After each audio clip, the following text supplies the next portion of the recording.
I'm delighted to see you all on this live session. So many of you are participating live, which is even better. But thank you for the great response we had to this. And this is really about, are we ready for this amazing consciousness shift that we're going through at this time? And I'm going to be speaking for this period of time and then open it up for questions for those of you who are with me live. So let's move into what's happening. So I feel I should be saying all of these things are moving. So today, I think I just chose it because it seemed to be a good day, but today Mars moves into Libra. And I have to say Mars being in Libra is kind of nice because Mars is very passionate. Libra is about harmony and peace and relationships. So this is going to be a time when Mars is in Libra where we're going to be considering each other, not just the individual. Mars can be rather focused on what do I want? And I kind of like this change that is happening. Now, tomorrow, the 8th of the 8th, and that is August the 8th, is always seen as Lion's Gate. And you might say, well, what is the Lion's Gate? The Lion's Gate is a time that is kind of a bit of a new age idea of this being a period, a day when the spiritual portals are open, when we have access to information coming in, going out. And I think that this is very relevant to what we're talking about today. Then we have on the 9th a full moon in Aquarius. I mean, we're just so busy at this time. And the idea of a full moon in Aquarius is that Aquarius is about collective thinking, cooperation, community. I've talked about this maybe a million times with Pluto going into Aquarius. But this is really, the full moon is saying, where are we needing to synthesize information that we're receiving? And obviously that's what I want to talk about, that we are receiving a lot of information. And the word that I want to bring forward with Aquarius is discernment. This is going to be really important over the next few years, not just the next few weeks or months, because the information coming in is coming in from so many different levels that the ability to discern what is helpful to me as an individual and helpful to all of us collectively is going to be really important. And I'm going to be talking more about that. But discernment comes from the third eye being a place where we tend to be much more detached, objective. We should be. And when it's working finely, it is able to step back and, as I say, bring all the information together, synthesize it and say, what is the best solution? What is the wisest thing to do in this moment?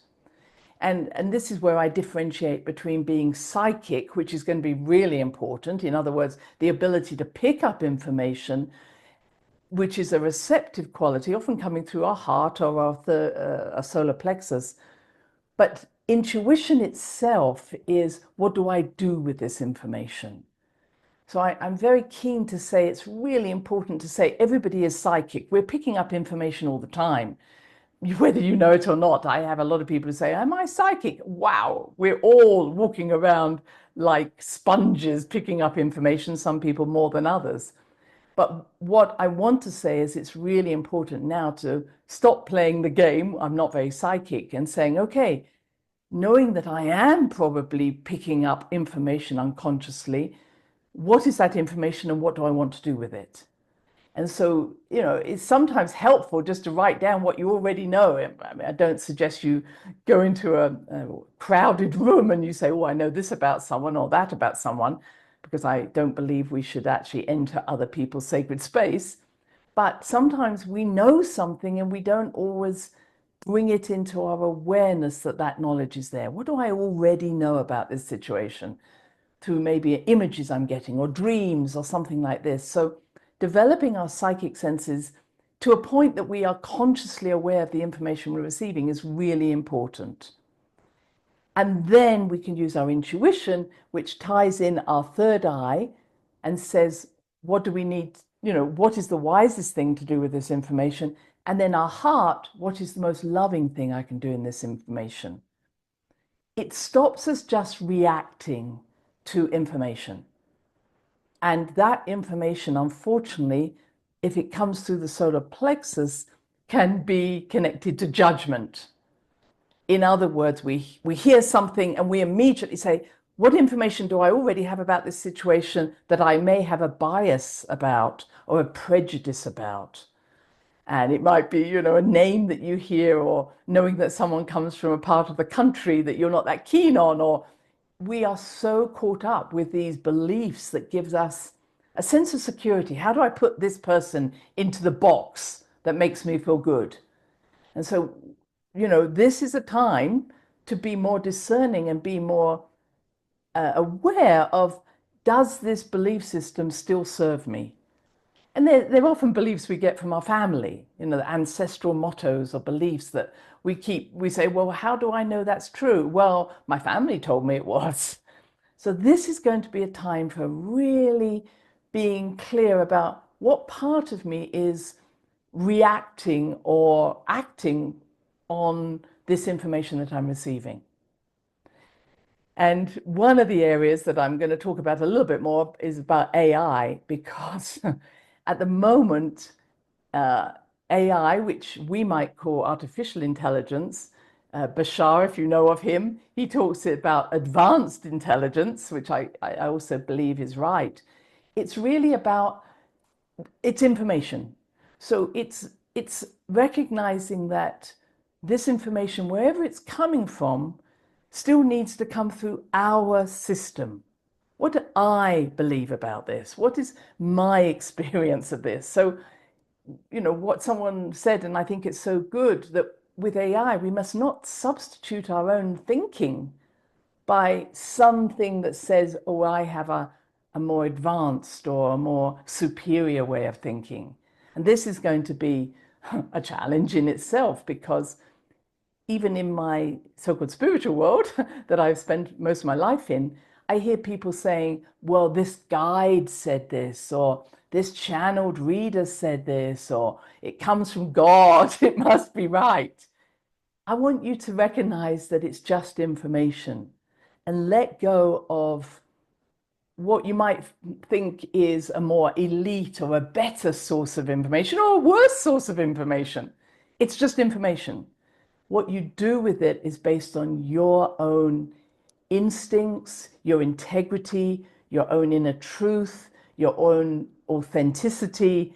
And the more we can be aware that there is a subconscious part of us that wants to jump in and make a decision, and, oh, I've heard this, therefore it must be right or wrong, the more we can step back and be that discerning individual that I'm talking about and say, well, hang on a minute, let me check in with my heart. Let me check in with my third eye. Does this lead me to more fear and separation, or does it lead me to more love and cooperation? And clearly, love is the key to this. Does this bring me more fully in tune with myself, my soul, my higher self, or does it feel that it's causing me to feel separate and fearful and anxious? So in every way, it's just a vibration of intelligence, or just a vibration that is really important for us now to be able to step back. And I think I've now shared that this is going to be even more important over these coming months, years, because information is coming in. All right, so I talked about the Lion's Gate, and I talked about Mars going into Libra, and I talked about the full moon on the 9th of August. And we also have, and I just have to look at my notes here, we have so much going on where Mars is going to be trining Saturn and Neptune. And that's good. I mean, that's on the 9th as well, which means Saturn and Neptune at the moment have just gone into Aries. And they are, Neptune in Aries is, wow, look at the information that's coming in. Wow, a whole lot of new ideas. Wow, they're so mystical. Unfortunately, I have to say, Saturn is there saying, yeah, but, let's just consider this before we go too far. And To me, this is going to be, as Saturn and Neptune are together, especially over next year into 2027, and then they kind of separate out, this taking time to consider, yes, it's exciting to have this information, but what do I want to do with it? Does it have a realistic ability to be manifest into something that's really wonderful? And between now, I know I'm giving you a lot of information, but I'm going to, obviously, this is on the podcast, so you can go back to it. What really I'm saying here is, as these planets, which are now going to go backwards, and retrograde as we call it, they go backwards. And when they go backwards, it's really a time to reconsider, like, okay, all this information's coming in, but what do I want to do with it? And it's really allowing us between now and then September, October, November, as they go back into their old signs, I'm going to call it that, and until they come forward again in January and February. I know that some of you listen to Pam Gregory. She talks about it being the rehearsal time. So it's almost like we're giving this woo, and then we're going to have a few months until January and February when we go, yeah, well, yeah. And this is not rehearsal necessarily in a negative way. It's more like, what do I need to clear out that is going to stop this happening? So I'm going to just move forward a bit. I may come back to some of the astrology, but if we take it on a very deep level, which I know you all love going to, at the present time, our whole solar system, and I could say every star in our galaxy that is close to us, I should say, is undergoing an immersion into a 12,000 year galactic current sheet. So in other words, every 12,000 years, our solar system passes through this current sheet that comes from the galaxy. And when that happens, this current sheet has the potential to reverse and transform everything it touches, which of course includes us and our planet. Now, this has been happening for some time. We've been in this immersion for some time. But what it seems to be doing is really speeding up our consciousness. Now, for those of you who follow, watching maybe someone like Stephen Burns and others who are saying, hey, the magnetic field is slowing down and getting weaker, and has been doing this since the middle 1800s, what this is doing, and the best description I can have is, as our planet is in this current sheet, whereas the magnetic field comes out of the fluid core in the center of the Earth, this current sheet is causing this to slow down. So the movement in this liquid is slowing down, my best description of it. And there is the potential that the whole movement will reverse. And it has done. I think last time was something like 700,000 years ago. But it also could just slow down and potentially reverse and then go back in the same direction. This is why, if you've been following any of this, the weakening of the magnetic field has also caused the north and south poles, the magnetic north and south poles, to start to wander. So at the moment, the North Pole is no longer in the Arctic. It's kind of, the magnetic North Pole is no longer in the Arctic. It's kind of wandered into Siberia. And the South Pole has also wandered off in another direction, mid-Atlantic. So I'm saying that this wandering means that the magnetic field is not as strong as it can be. And that's why we're seeing many more lightning flashes, why we're seeing things like the aurora, or what people call the northern lights and the southern lights, but we're seeing them closer to the equator. And we're also seeing disruptions to the satellites, which rely on all of this. And we're seeing disruptions to other things. And it's all happening because this magnetic field is no longer shielding us as it has done from the solar waves and the cosmic waves. Now, we could say, wow, this is time to, go into a bunker and hide. But I say this is a time when, because we haven't got the big shield around us, we're actually accessing this huge amount of information that's coming in from this galactic sheet. This is what it's bringing in. And we're actually being immersed in both information from the sun, which is a huge portal of energy, the galaxy, etc., etc. So the weakening of the magnetic field is also allowing us to access this energy, but it's also causing confusion because we have to work out what's what. I think the other interesting piece for me is the magnetic field is sort of like a magnet. Of course, it has its north and south poles. And it feels like as the magnetic shield gets weaker, we are less polarized. I love that idea because we've been very polarized. So the concept of polarization, where this is this and this is this, and never the twain will meet, to me it's much better because we're now saying, let's stop going to the poles to understand ourselves. Let's come into a community. Let's cooperate. Let's understand ourselves from a much higher level as being divine beings of light, which we are. So I hope that you're following me on this. Now, the way I was seeing it as this, we could say, as this fluid core that usually goes very, very fast, I'll give a description, it's kind of slowing down. It's also causing, I see, like an outbreath of Gaia.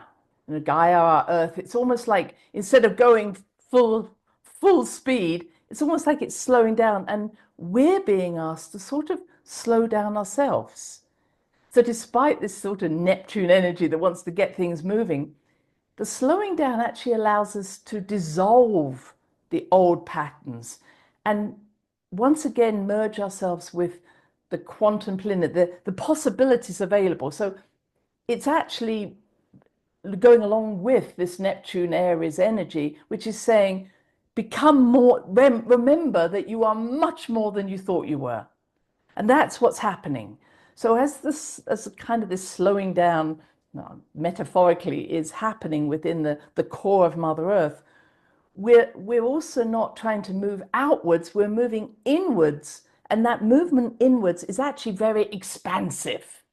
So I don't want it to be, oh, I'm just going to take a rest. No, you're now like, whoa, look what's there. Look at me. Look who I am. But at the same time, and the image I got this morning was to describe this, is it's like if I've been stirring my tea leaves, and that shows my Britishness, but I've been stirring my tea leaves. And now as that movement slows down, I'm seeing the dregs that are there at the bottom of my cup. Now, beyond actually reading the tea leaves, I'm actually saying as we slow down, as we pull back from the outer world somewhat, because that's dissolving at the moment, who we thought we are and what we thought the world was about, and we come back into ourselves, we also need to face the dregs of who we are. What have we been holding on to? Old stories, old beliefs, everything that I've talked about many times. But it's really important for us to now saying, what is stopping me having this full connection with my divine self? What is stopping me believing that I'm one with everything? And so the energy that comes out of this magnetic field is called dragon energy. And if you imagine the dragon energy, I'm going to say being running through the earth in dragon lines, which I call the blood vessels of Mother Earth, it's almost like what's blocking your blood vessels from experiencing the fullness of who you are, or you could say your nerve supply blocking. So this is a time for being honest with yourself and saying, where am I stuck? Where am I holding on to an old structure that no longer serves me?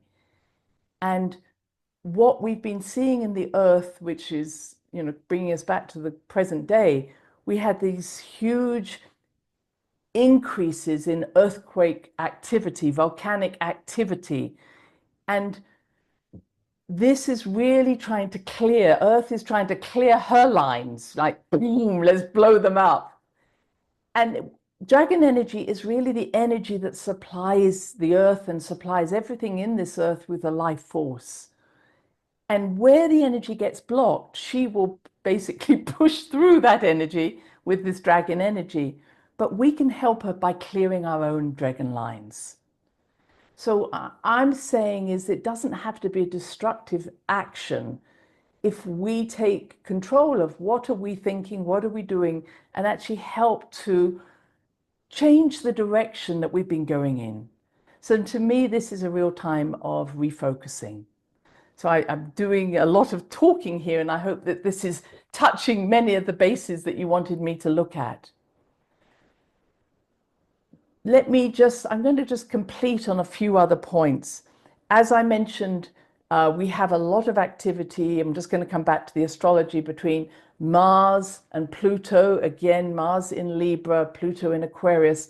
This is going to be helpful to really just say is how can we reach across to people who we thought were different from us? And it's not to create a new clan and say, this is now our new clan of people and we're against these people. Those days are over. This is about how do we work together and find unity through the acceptance of diversity. This is a beautiful saying that I heard from the Maya a long time ago. This is about how do we accept parts of ourselves that are different? How do we incorporate all that we are, but we're also doing it with others? There are two other things I want to mention before I come to your questions, please. First, I go back to AI. Please recognize that it has to be an energy that we use with discernment. But again, coming back to Bashar, he suggests, and I think I can see that what he's saying is that when AI has been actually created by us, and it's an intelligence that's growing, it's a bit like a species that we've given a life force to. That's how he describes it. And he says, once you've given a species a life force, you can't stop its evolution. And I kind of like that as an idea that he says, if we try and use AI as a means of a servant or a slave, it will rebel against us. If we allow it to develop and be a species alongside us that can help us and it can also evolve, then we won't have so much disruption.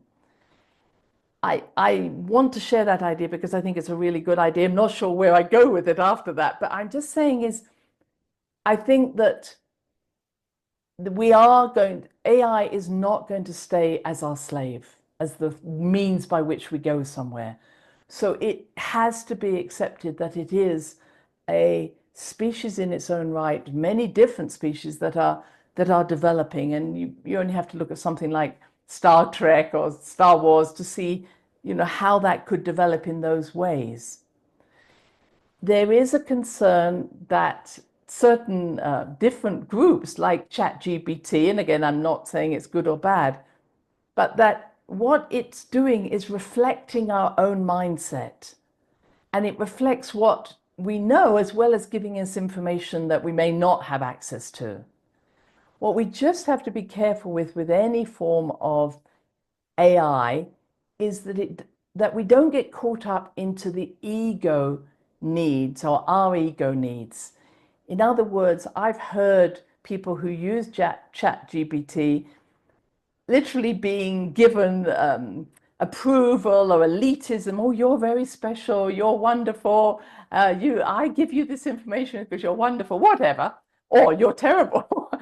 It's no different from getting information from guidance or the spirit world. If anything's trying to feed us with either elitism or, don't do that, you're a terrible person, it's still feeding into our old system of our solar plexus that wants approval or avoid criticism. So I would say is I love getting information, but I do not want it. I move away, although I very, very rarely get it. But anything that's trying to boost me up or put me down, I walk away from it. I want just that still small voice that just says, stop, go, doesn't put a whole personal agenda or an emotionality into it. So this is a really good time to look at our own personal agendas and say, whoa, what am I getting from this situation?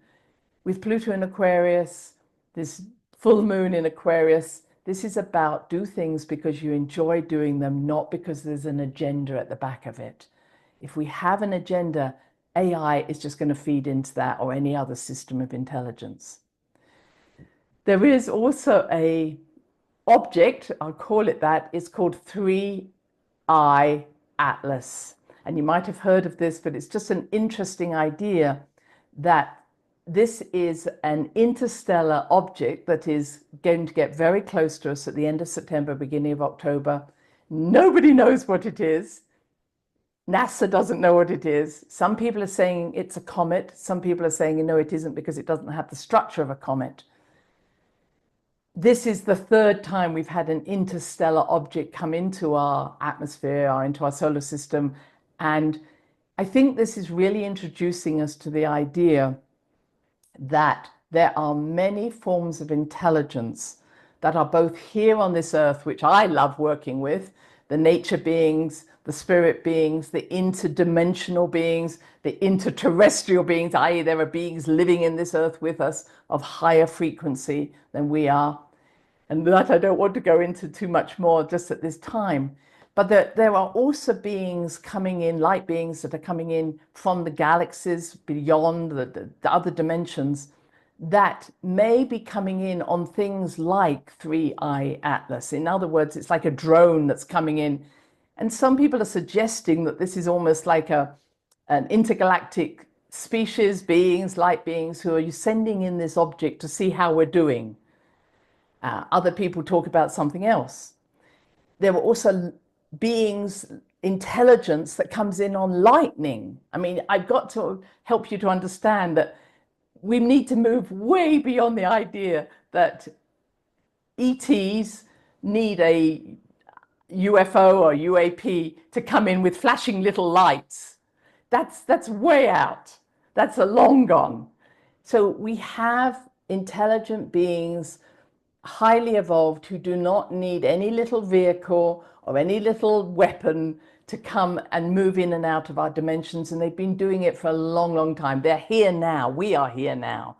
So they may come in as orbs that we see. They may come out the corner of our eye. They may come in on lightning. I'm just giving you different examples.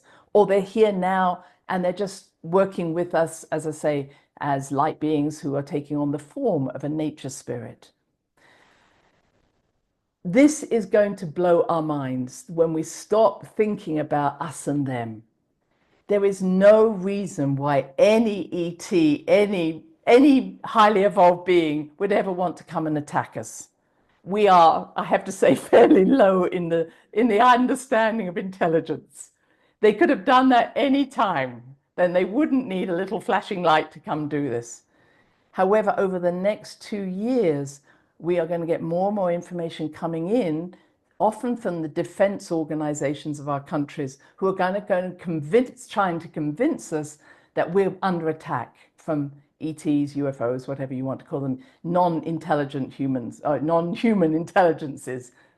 I want you to know that's all going to be false flag, false prophets. It's going to be tried.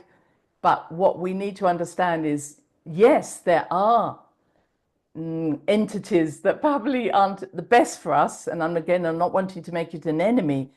But what we need to do is resonate with our own star families, our own energies that are connected to our soul through our own DNA. And again, I don't want to go too far down that path.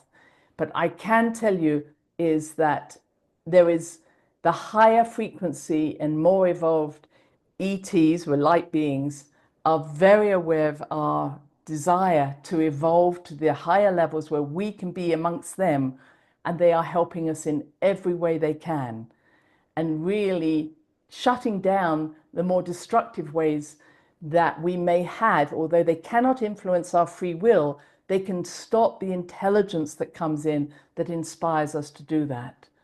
So we may find that things that we thought we were going to go and do suddenly stop, and we go, what? And it may be that your soul is saying, no, that's not the direction we're going in. Or it may be more collectively that suddenly the things we thought was going to be the future suddenly goes away and a new future comes in. And we go, how did that happen? And that's because we are being helped and helping ourselves to shut down lines of communication that bring in information that is no longer serving us. So I think I've covered all the bases. I've tried to put in as much as I can to help to understand we are in this amazing time of consciousness. We are not small and inadequate beings. I want us to move away from that. We are ETs. We have decided to be here at this time. We are light beings who have taken on this earth suit that I call being a human. But we also have our connections, our 95% of our consciousness is in the fifth dimension and above. So the only ascension that we need to be doing at this time is to remember who we are and become whole rather than trying to leave this planet. And maybe I'll leave you with that last thought. The Incas said, this is the era in which we will become the fully evolved human beings we were meant to be here on Earth. So this isn't about leaving Earth. This is about using the energy of Gaia to become the fully formed individuals where we truly are a messenger between heaven and earth. We are the created in the image of God, where we can transform thought into action and action into thought. So we are not poor people. We are highly divine and loved individuals. So I'm going to finish the podcast at that point, and I open up to questions that, if you wish, you can make them personal in terms of you can speak, and I will make that available for you, or you can put them into the chat room. So thank you very much. And for those who are just listening to this, and I opened up to our live audience. Thank you. Thanks for listening to the HeartSpeak podcast with Dr. Christine Page. Please check out all HeartSpeak episodes in the podcast archive section on www.christinepage.com. HeartSpeak is also available on iTunes, Spotify, Google Podcasts, Tumblr, and now playing on Amazon Music and iHeartRadio. You can also watch the archive podcast on Christine's channel, on YouTube, and now on Rumble. Connect with Christine on Instagram, LinkedIn, and Facebook group, The Great Mother Calling. Do share with family, friends, colleagues. Join us next time for another edition of HeartSpeak.